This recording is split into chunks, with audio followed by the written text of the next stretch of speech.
Hello friends, in my last video we discussed ordered and unordered list. Today we will discuss description list. So description list, also called definition list, is a list of terms with a description of each item. Let me show it to you. So this is how a definition or a description list looks like.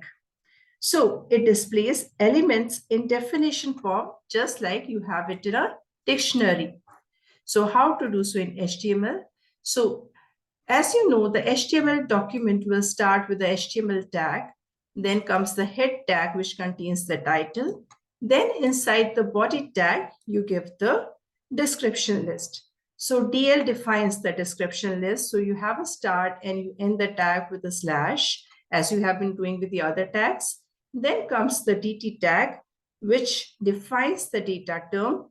And after that, you give the DD tag, which describes the data definition. So first you describe the data term and then you give the data description. So if I show it to you, see, this is how I have first in the DT term, I've given plant life and animal life.